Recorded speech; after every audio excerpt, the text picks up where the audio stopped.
Oi, tudo bem? Bom, hoje estou de volta com mais um iceberg pra vocês e o tema escolhido da vez é a Nickelodeon, esse lendário canal que já exibiu diversos desenhos e séries que até hoje é amado por muitas pessoas, inclusive por mim. Porém, dessa vez o vídeo é novamente um pouco diferente. Eu resolvi pular as camadas mais superficiais do iceberg, dando foco apenas para as camadas mais obscuras, que são aquelas que contêm os tópicos mais desconhecidos e sombrios para os espectadores. E dentro desses mais de 40 anos de existência, rolaram diversos acontecimentos e fatos que com certeza deixam as camadas mais obscuras desse iceberg bem interessantes. Então, sem mais enrolações, essas são as profundezas do iceberg da Nickelodeon.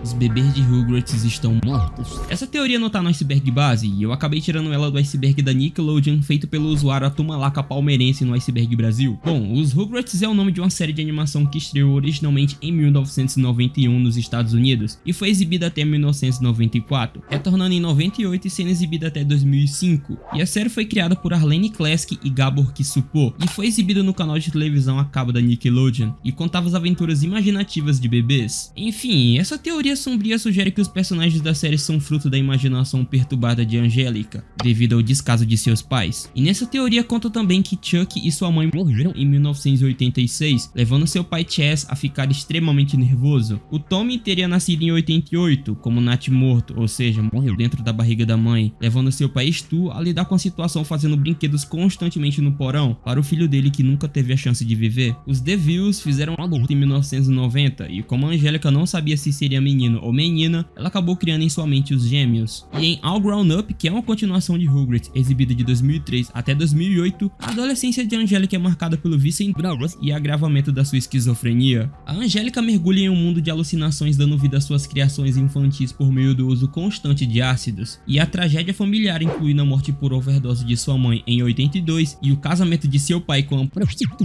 moldam uma realidade distorcida que culmina na agressão ao único personagem que era real, o Jill, resultando em uma deformação cerebral. E a teoria conta mais coisas, porém eu não vou me aprofundar porque tem muita coisa errada, e o YouTube certamente não iria gostar de ver tanta baixaria em um vídeo só. Mas se tem uma coisa que o YouTube gosta é você deixando like no meu vídeo, é só descer a tela aí, é bem rapidinho e além de me deixar muito feliz, me ajuda a continuar produzindo e saber que tu gosta do meu conteúdo, então por favor desce aí e deixa o like se tu quer que eu continue. E bom, a teoria tem até uma versão ajustada alternativa, um pouco mais leve, porém é igualmente lotada de coisa errada. Porém, vale a pena lembrar, gente, que essa teoria sinistra não se passa apenas de mais uma especulação criada por fãs que não tem o que fazer. E a criadora da série, Arlene Kleski, negou fortemente essa conspiração sombria durante o aniversário de 25 anos da animação, dizendo com firmeza em uma entrevista ao site do BuzzFeed que muitas pessoas acreditam nessa teoria da conspiração, mas não é verdade.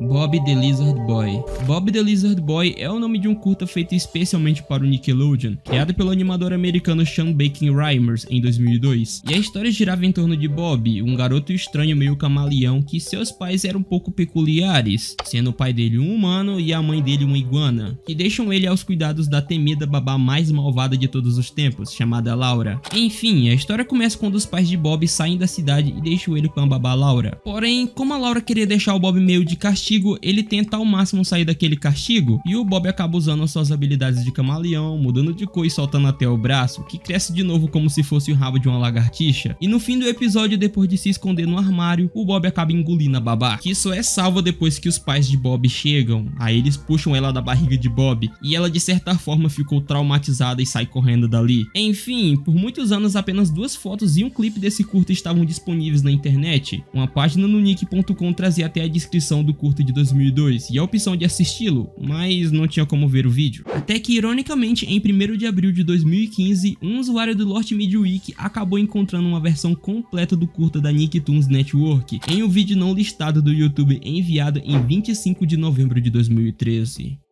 Legumes muito agressivos. A Very Aggressive Vegetables é uma série de curtas animados de 30 segundos produzidos pelo estúdio Fudge Puppy Productions, que foi ao ar no Nickelodeon do Reino Unido e em reprises no Nicktoons TV nos Estados Unidos em 1998, e que retratava vegetais bem agressivos se vingando das pessoas desavisadas que insultaram eles, em que pelo menos 6 desses curtas foram produzidos: o do pepino, o da batata, o do aipo, o do milho, o da abobrinha e o do brócolis, e todos esses 6 curtas estavam disponíveis no Nick.com, porém, por o site já estar velho, o player do site estava com erro, e isso impediu as pessoas de verem os curtas, fora que hoje as páginas estão completamente excluídas. E enfim, por muito tempo 5 do total de 6 curtas estavam disponíveis online, e o único que estava perdido era o da abobrinha, com a única filmagem disponível sendo um pequeno clipe da promoção do Tunes from Planet Orange de 15 de agosto de 1998, e apenas em 3 de agosto de 2023 o usuário do YouTube The Retro Room Games acabou upando o episódio da abobrinha no YouTube, e consequentemente todos os curtas dos vegetais agressivos foram encontrados.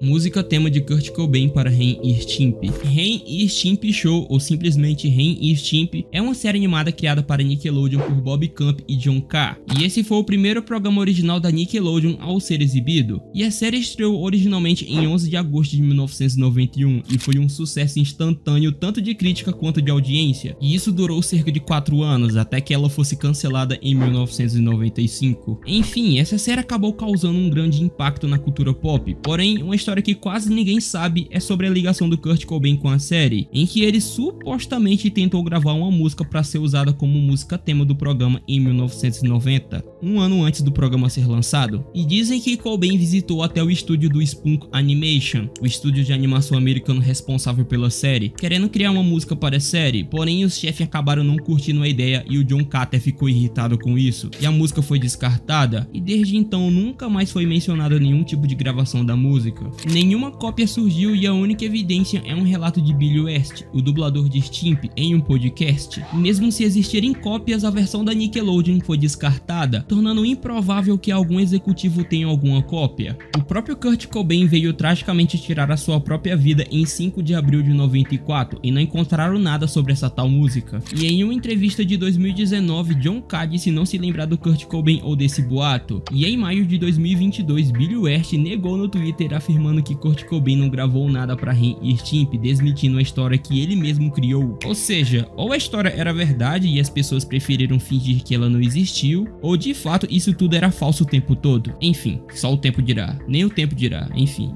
fique com a dúvida para sempre.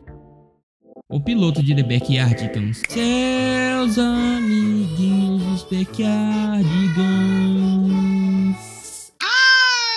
Coisa boa. Os Backyardigans, com certeza muita gente que tá aqui já assistiu esse desenho, ou pelo menos viu alguma coisa dele. A série deles estreou originalmente em 11 de outubro de 2004, criada pela produtora Janice Burgess e produzida pela Nickelodeon. Porém, o que não sabem é que os Backyardigans era pra ter virado uma série anos antes. Em 1998, Janice Burgess, ex-produtora de televisão da Nickelodeon, teve a oportunidade de criar um piloto de TV em live action com o título de Me and My Friends, e o piloto foi filmado no Nickelodeon Studios em Orlando, na Flórida, de setembro a novembro de 98, que eram pessoas usando as fantasias dos personagens, que eram a Uniqua, o Pablo, Tyrone e a Tasha, em aventuras em um quintal compartilhado, e sim, o Austin só foi adicionado depois. Bom, esse piloto acabou sendo recusado para que fosse lançado Dora Aventureira em seu lugar, porém a produtora Brown Johnson gostou tanto dos personagens de Janice e insistiu em ver eles de uma forma diferente, e no início dos anos 2000, Janice reformulou novamente o conceito em um curta animado em CGI, e esse segundo piloto, pelo contrário, foi um sucesso e deu origem à famosa série animada em CGI The Backyardigans. E a série introduziu um quinto personagem, o Austin, o canguru, que não estava no piloto original de Me and My Friends. E apesar de algumas diferenças nas características dos personagens e nos detalhes do quintal entre o piloto original e a série final, a essência continuou a mesma. O piloto live action dos Backyardigans ficou algum tempo perdido e só ficou disponível através de um clipe em uma compilação de 5 minutos lançado nos anos 2000, e posteriormente encontraram algumas fotos desse piloto, se encontrando atualmente parcialmente encontrado. E um fato curioso é que o piloto em CGI também esteve por um tempo perdido, porém posteriormente encontraram alguns clipes bem curtos e algumas imagens, e ele também se encontra parcialmente encontrado.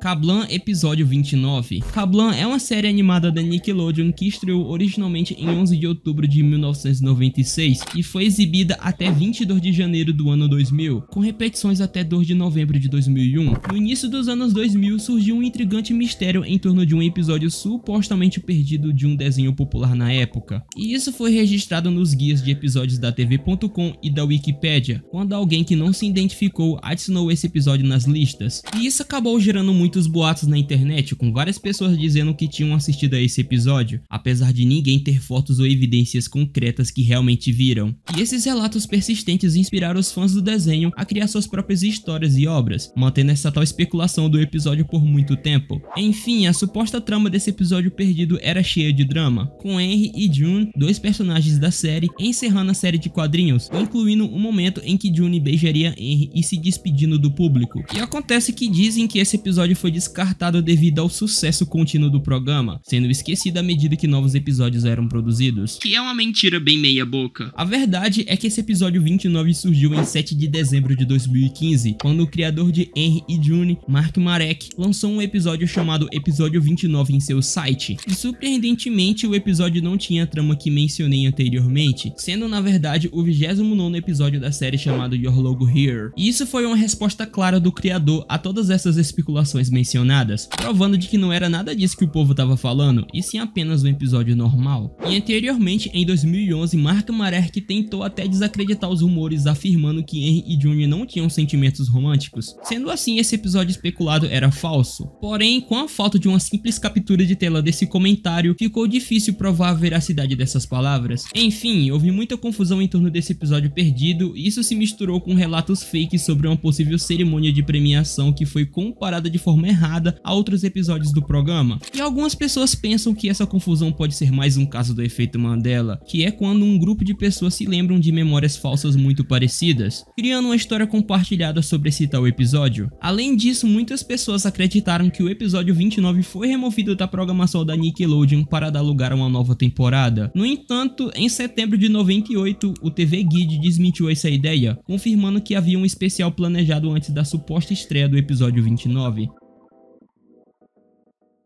Splat. No começo da pesquisa sobre esse tópico, eu achei que ele se tratava da famosa identidade visual usada pelo Nickelodeon durante muito tempo, a Splat, que inclusive em 2023 ela passou por um rebrand e 14 anos depois ela retorna novamente. Porém, não. O Splat a que eu me refiro é com 2A, e é um logotipo usado em programas e filmes produzido pela empresa de produção Classic Soup, e isso desde 1999. A empresa essa que foi responsável pelas primeiras 3 temporadas de Simpsons e também pela produção de Rugrats. Bom, e esse logotipo tem uma intro que começa com um fundo roxo e um padrão de estática de TV, e depois uma gota preta de tinta cai sobre uma gota azul e uma mão desliza na tela, deixando olhos e uma boca de desenho animado. E a voz do Splat diz o nome da empresa e depois aparece o nome da empresa na tela. Enfim, esse logotipo foi usado por engano em alguns créditos de programa da Nickelodeon em 2002, quando a Nickelodeon começou a fazer créditos em tela dividida. E isso aconteceu porque a Nickelodeon programou os créditos finais dos programas da Classic Soup, e isso incluía o logotipo da Splat por acidente, que coincidentemente é bem parecida com a logo da Nick, só que preta, e esse erro só foi corrigido em 2006. E o Splat apareceu em vários programas, como Rugrats, As Loucas Aventuras de Ronald McDonald, e até mesmo em um episódio de Bob Esponja. E inclusive, por essa logo ser um pouco estranha, depois ela acabou virando meio que uma creepypasta lá na gringa, com algumas pessoas fazendo montagens sobre.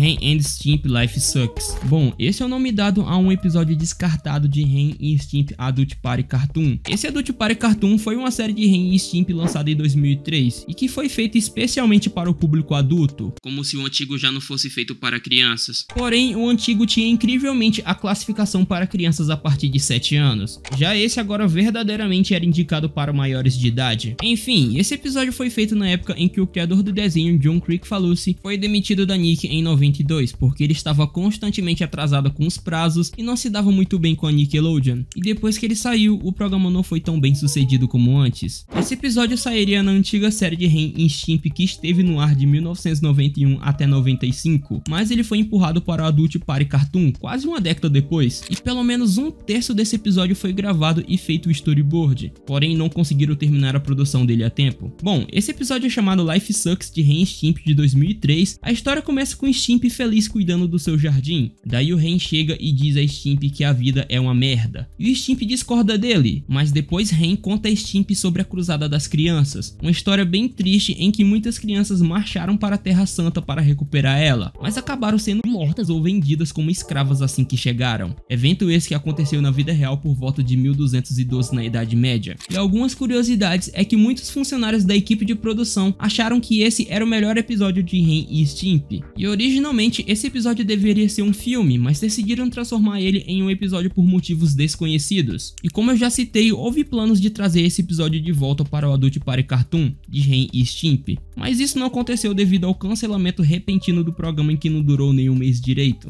E as alegações de má conduta sexual contra John Crick falou-se nos últimos anos, na qual ele foi acusado de assediar duas mulheres quando elas ainda eram menores de idade e por possuir CP, fez ele ser demitido do estúdio Spunko, na qual ele era um dos fundadores. Essa série tinha originalmente 9 episódios planejados, mas devido a problemas na produção, apenas 6 foram feitos, e o Life Sucks junto com outros 7 episódios nunca foram acabados. E o canal Spike, que transmitia a série, decidiu não renovar ela, que apesar de ter recebido sérias críticas, a série tinha uma boa audiência, e quando a série parou, disseram que pausaram a produção para não cansarem o público, e foi até planejado que eles voltariam em 2004, porém a série juntamente com outros programas foram cancelados.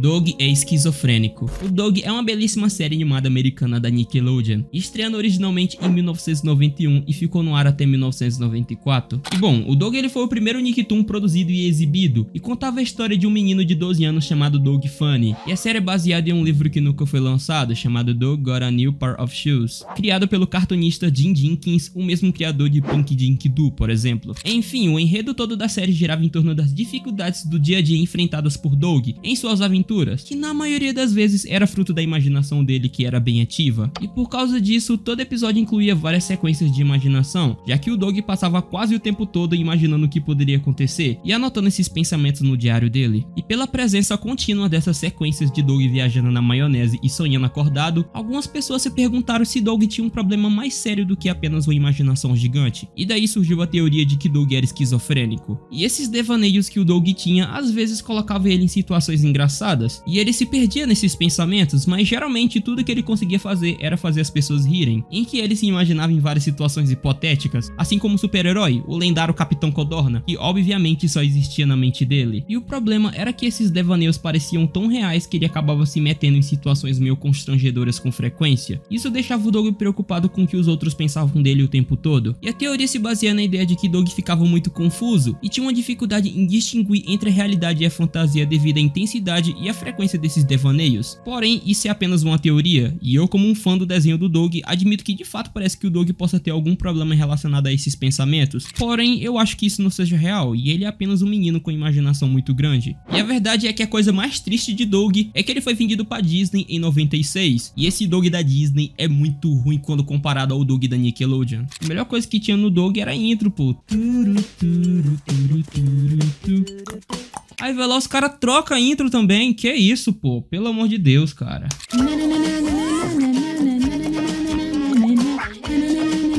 Pô, era bom demais, tá doido? Cat Dog na vida real. Cat Dog é outra belíssima animação produzida pela Nickelodeon e que foi criada pelo animador americano Peter Hannan. Estreou originalmente em 98 e foi exibida até 2005. E a série contava a história de dois irmãos siameses que dividiam o mesmo corpo, em que cada ponta possuía a cabeça de um e um par de patas. E pô, essa série era outra série que tinha intro muito boa. Cat Dog, Cat Dog, sozinho no mundo, amiga Cat Dog. E bom, olhando o Cat Dog assim, ele sendo um desenho já é meio estranho, já que você fica imaginando como funciona o corpo desse bicho e como que eles estão vivos. Porém, é um desenho. Agora, imagine isso aí na vida real. Com certeza seria muito medonho e bizarro ver um bicho desse na sua frente. E um caso que se aproxima muito é de veterinários da Flórida que em 2014 salvaram a vida de um gatinho fazendo transfusão usando sangue de cachorro. E esse é um tipo de transfusão de sangue que envolve gatos recebendo sangue de cachorro para continuar a produzir novos glóbulos vermelhos. Glóbulos esses que quem transporta oxigênio pro corpo todo, ou seja, é ele que deixa a gente vivo. E outro ponto que pode ser citado aqui é uma famosa animação feita pelo canal Animation Domination, que mostraria como seria um experimento de CatDog na vida real, que mostra um cientista maluco que costurou metade de um gato e de um cachorro, criando esse filhote de Frankenstein aí, e a animação mostrava as dificuldades que seriam enfrentadas por um ser assim na vida real, terminando obviamente em óbito. E no início dessa animação temos uma referência a um filme antigo, quando é mostrada essa cabeça de cachorro viva ligada em uma máquina. E o filme referenciado em questão é o Experimentos no Renascimento de Organismos, lançado em 1940, e mostrava apenas mais uma das pesquisas conduzidas na União Soviética naquela época. E essa pesquisa envolvia a ressuscitação de organismos clinicamente mortos, com a ajuda de uma máquina que simulava o coração e o pulmão do ser. Pesquisa essa que foi feita pelo cientista russo Brukhonenko. E outra pesquisa soviética que se assemelha bastante ao CatDog foi feita na década de 50 pelo médico cientista Vladimir Demikov, que colocou a cabeça de um cachorro em outro cachorro. E enfim, eu acho ambas imagens bem feias de se ver, dá até um nervoso só de olhar, até por isso que eu coloquei um desfoque nelas. E embora essas pesquisas tenham contribuído para a evolução da medicina mundial, não tira o fato que é doloroso e assustador ver isso, e pensar na maldade do ser humano. Plankton Got Surf. Bom, esse é o nome inicial de um episódio de Bob Esponja que depois acabou sendo alterado e passou a ser chamado de One Course Meal, ou em português, Refeição Grosseira, que é um episódio da 7ª temporada de Bob Esponja. Nesse episódio, o Sr. Sirigueijo acaba descobrindo que o Plankton tem medo de baleia, e acaba se disfarçando de sua filha baleia Pérola para assustar o Plankton. Enfim, antes de ser alterado, a versão original desse episódio chamado Plankton Got Surf era bem sombria, e na creepypasta em questão, o usuário conta que assistiu esse episódio na internet antes dele ser transmitido na televisão, onde nele é mostrado o Plankton sendo atormentado por esse medo de baleia dele, e no fim ele acaba tirando a própria vida. E o episódio termina com o Plankton mergulhando na escuridão, sugerindo temas sombrios como o céu e o inferno, e o autor da creepypasta fica confuso sobre o que os criadores pretendiam com esse episódio, e fala que é difícil encontrar provas dessa versão original que ele viu. Pra base dessa creepypasta tem até um vídeo, na qual o início é apenas um episódio normal, tirando obviamente as estáticas de TV, porém depois o Plankton é atropelado, entra na escuridão onde ele é atormentado por um pesadelo com a Pérola, antes de mostrar o túmulo dele e o seu sirigueijo rindo daquilo, e tudo isso com uma música misteriosa de fundo e o episódio acaba. Enfim, mais uma creepypasta, mais uma.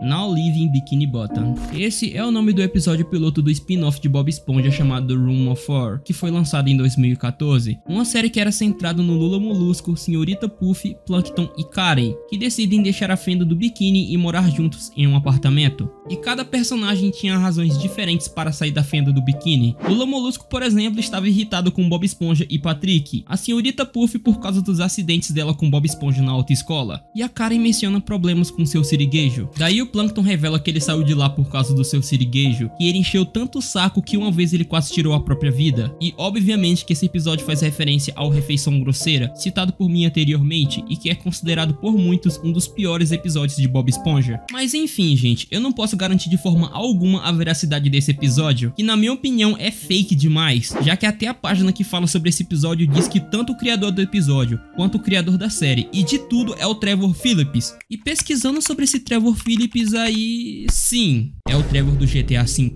Então sim, esse episódio é fake. Outro episódio que pode possivelmente ser o verdadeiro é citado em um fórum do Lost Media Wiki, em que um usuário afirma que o Now Living Bikini Bottom era um episódio especial cancelado de Bob Esponja, que seria originalmente lançado em 2009, porém ele foi cancelado após a renovação da série para a 8ª temporada. E pouco se sabe sobre o conteúdo desse episódio, mas possivelmente era um episódio final mostrando Bob Esponja deixando a fenda do biquíni. O site oficial o descrevia como a maior aventura até agora e cheia de emoções e risadas, porém não tem nenhum material disponível do episódio, exceto uma lista promocional em um site extinto da Nickelodeon, porém não dá pra afirmar nada sobre.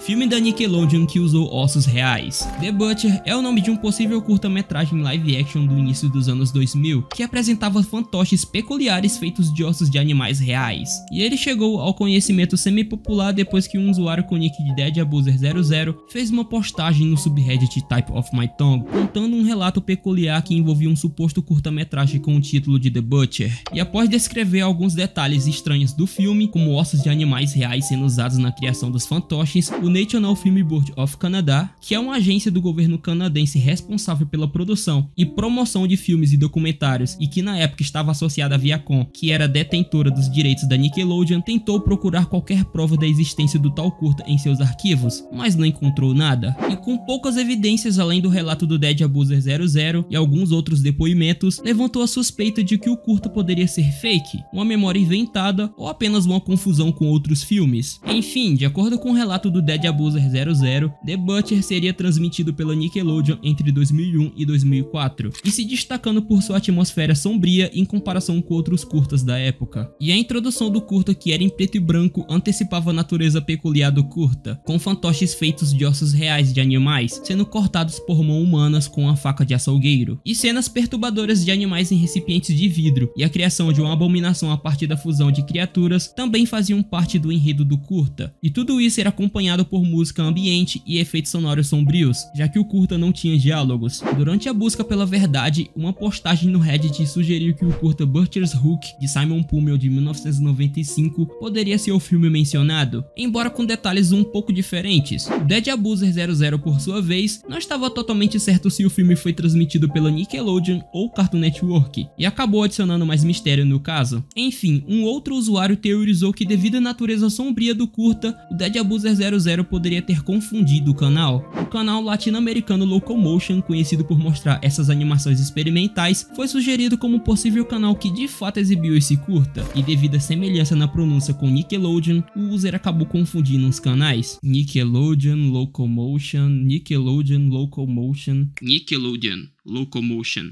É, realmente parece. E eu fui assistir o curta pra saber exatamente do que se trata, e olha, o negócio parece aquele filme de terror psicológico, e tinha vários pontos bem nojentos e sem sentido aparente. Enfim, não recomendo que vejam. Pessoas de cor são a classe dominante de elite em Doug. Bom, essa teoria até que faz um pouco de sentido. A teoria sugere que no programa Doug, personagens de cor normal, entre aspas, como Doug e Patty, são retratados como pertencentes a uma classe social mais baixa ou trabalhadora, enquanto personagens coloridos como o Sr. Dink, que é roxo, têm aspirações políticas grandiosas e gasta muito, ou seja, são de uma classe mais alta que são definidas por cor. Enquanto o Skitter, melhor amigo de Doug, que é azul, é retratado como um super gênio. A Bibi Bluff tem um pai rico, e até o próprio Roger no Doug feito pela Disney fica rico. Enfim, esses personagens coloridos são representados como superiores, e a ideia central é que as pessoas de cor normal na série são mostradas como comuns ou abaixo da média, enquanto as pessoas coloridas são notavelmente e naturalmente superiores em diversos aspectos. Nickelodeon 1914. Bom, esse tópico não tem muito a ver com o canal da Nickelodeon, mas enfim, os Nickelodeons eram pequenas salas de cinema no início do século 20, conhecidas por exibirem filmes de curta duração, geralmente entre 15 e 20 minutos. O termo Nickelodeon foi inventado por Harry Davis e John P. Harris em 1905, quando abriram uma sala em Pittsburgh, nos Estados Unidos, cobrando 5 centavos por sessão, e o sucesso deles fez com que essas salas se espalhassem por todo o país. Inicialmente, os filmes eram acompanhados por música ao vivo de pianistas ou organistas, que escolhiam trilhas sonoras apropriadas para cada cena. E esses Nickelodeons exibiam vários conteúdos, incluindo narrativas curtas, imagens de todo mundo, documentários, comédias, melodramas, peças baseadas em Shakespeare, sequências stop motion e eventos esportivos. E com o tempo, os Nickelodeons foram desaparecendo à medida que as cidades cresciam e a indústria cinematográfica se consolidava em salas maiores e mais confortáveis. Eu não sei qual a relação desse tópico com o ano específico de 1914, porém deve se referir às primeiras salas de cinema que abriram nos Estados Unidos e duraram entre 1905 e 1915, ou pode se referir a essa máquina de música antiga, Mills Violino Virtuoso, também chamada de máquina Nickelodeon Violino Virtuoso, de 1914. Incidente no site da Nickelodeon em 2007. Bom, esse tópico se refere a um suposto vídeo que teria sido transmitido no site da Nickelodeon em 2007. E essa informação foi passada pelo site Black 5, que mostra uma captura de tela do site da Nickelodeon de 2007. E nessa captura de tela podemos ver dois sujeitos vestidos de laranja, com sacos pretos na cabeça e uma placa com um link dizendo "O mundo não pode esperar.org". E de fato esse site existe, sendo uma página que aparentemente é anti o governo dos Estados Unidos e todos os seus crimes, guerras, repressão e torturas promovidas, e eles buscam expor isso pro mundo. E no site contém textos que alegam que a Nickelodeon transmitiu um vídeo controverso que envolvia tortura e fez esforços para impeachment do presidente naquele ano. E uma fonte critica a programação da Nickelodeon, acusando ela de tentar influenciar crianças com uma agenda política de esquerda. Porém, olhando tudo isso de longe, parece obviamente falso. Essas interrupções podem acontecer, porém analisando bem, parece apenas uma teoria da conspiração fake criada por uma pessoa mal intencionada, já que não tem mais nenhum outro tipo de material além desse print. O próprio site que compartilhou essa informação é lotado desse tipo de teoria e conspirações contra o governo, e a maioria, se não for tudo, é fumação de banana. Então eu acho que é falso. Nickelodeon no Japão. A Nickelodeon, assim como em várias partes do mundo, ela tinha um canal próprio no Japão, igualmente votado para todos os públicos, e que foi originalmente lançado em novembro de 98. Porém, devido à audiência baixíssima ocasionada por concorrência de outros canais, o Nick Japão ele foi retirado do ar em 30 de setembro de 2009, e algumas séries e programas que eram exibidas por ele continuaram sendo exibidas por outros canais. Depois ele ficou disponível de forma online em 2018, com alguns serviços de streaming disponibilizando a sua programação, assim como o Rakuten TV, em que você pagava 440 ienes por mês para ter acesso à programação, porém foi igualmente descontinuado em 2022. Porém, os acordos online continuaram no domínio da Amazon Prime Video, e algumas séries ainda são transmitidas por acordos separados com canais japoneses, e a página da Nick Japão no Facebook e o canal dela no YouTube ainda hoje continuam online e postando coisas. E bom, durante esse tempo uma lista extensa de programas foram exibidos, assim como Ren e Stimpy, que eu nunca pensaria que seria exibido lá no Japão, porém eu acho que eles devem ter censurado tudo, nem a intro do desenho deve ter escapado. O fetiche em pés de Dan Schneider. O último tópico do iceberg não poderia ser outro. Bom, o Dan Schneider, ele é um famoso diretor e produtor americano, e durante muito tempo ele foi responsável pela produção dos conhecidos sitcoms da Nickelodeon, assim como Kenan Kel, Drake e Josh, Brilhante Vitória, iCarly, Sammy Cat, Game Sharkers, Henry Danger, enfim, o cara era um showman do sitcom. Porém, nem tudo são flores. Em 2018, o Dan Schneider ele foi demitido depois de várias denúncias de assédio e abuso moral e sexual contra ele, e as acusações incluíam comportamentos inadequados no ambiente de trabalho, além, claro, das diversas vezes que os telespectadores observaram ao longo dos anos ao número estranhamente incomum de vezes que os personagens mostravam os pés, acusando Dan Schneider, que era responsável por aquilo, de ter fetiche em pés. Além disso, em todas as redes sociais as pessoas compilaram clipes das séries do Dan Schneider ao longo dos anos, mostrando atores em inúmeras cenas que envolviam os pés. Também houve especulações sobre tweets relacionados a pés, como um tweet de 2013 da conta oficial de Sammy Cat no Twitter, que pedia aos fãs que escrevessem na sola dos pés e assim eles seriam retweetados. Mas calma que eles não estão aceitando mais fotos de pés mais não, tá bom? Então tira a mão desses pés da câmera que ninguém vai aceitar nada. Já faz o que? 2013 até 2024? 11 anos, cara, tá bom? O Schneider até disse que as acusações eram ridículas e disse que o lance com os pés era porque as crianças achavam engraçado o pessoal mostrando o pé e tudo isso era uma piada inocente. A Janet McCurdy, que interpretava a Sam, disse em seu livro que um dos motivos pela qual ela parou de atuar foi o abuso que sofreu no set de iCarly, em que ela afirma que ele obrigou ela a beber álcool, porém quando ela ainda era menor de idade, e ele ainda massageou seus ombros com segundas intenções, além de submeter ela a uma série de abusos emocionais. Outra atriz que acusou ele foi Alexa Nicholas, que interpretava Nicole em Zoey 101, em que ela afirma que o Dan tinha uma preferência por alguns atores infantis em seus programas, e se os atores conseguissem agradar ele, eles tinham uma chance maior de conseguir papéis principais em outras séries da Nickelodeon que ele criava. Fora que ela relembrou algumas cenas constrangedoras e por vezes até sexuais que ela incluía no roteiro, e em uma delas a atriz Jamie Lynn recebia um jato de uma substância gelatinosa no rosto, que por si só já é bem estranho. Porém, ela ainda afirma que o Dan Schneider obrigou a Jamie a regravar essa cena diversas vezes. E em outras séries como Brilhante Vitória, o Dan Schneider também incluiu cenas com conotação sexual, como o episódio em que a Cat, interpretada pela Ariana Grande, aperta uma batata com as duas mãos pedindo que ela dê o suco. Que é isso, meu irmão? O roteirista Arthur Gradstein, que trabalhou com Schneider em 4 programas, descreveu Schneider como muito exigente, controlador, menosprezador e vingativo, sem se importar com os limites ou o que era adequado no ambiente de trabalho. E antes da saída do Schneider da Nickelodeon, havia ter investigado acusações de abuso no local de trabalho, descobrindo que muitos de seus colegas de trabalho o consideravam verbalmente abusivo. E enfim, gente, o cara é estranho mesmo, não tem jeito. Tópico extra. Teoria da Nickelodeon ateu. Esse com certeza é o tópico mais bizarro. Olha bem, gente, se você coloca Nickelodeon no Google Tradutor, aparece isso. Bizarro. Mas enfim, gente, esse foi o vídeo de hoje. Muito obrigado a vocês que chegaram até aqui, vocês são só da limonada. E eu espero que vocês tenham gostado desse estilo de vídeo. Se inscrevam no meu canal novo, o link vai estar no primeiro comentário fixado. E não se esqueça de deixar o like e inscrição. E caso tu tenha alguma sugestão do próximo vídeo de Iceberg Dash, explorando as profundezas de algum iceberg, ou de qualquer outro vídeo, deixa aí nos comentários. Muito obrigado mais uma vez e bye bye.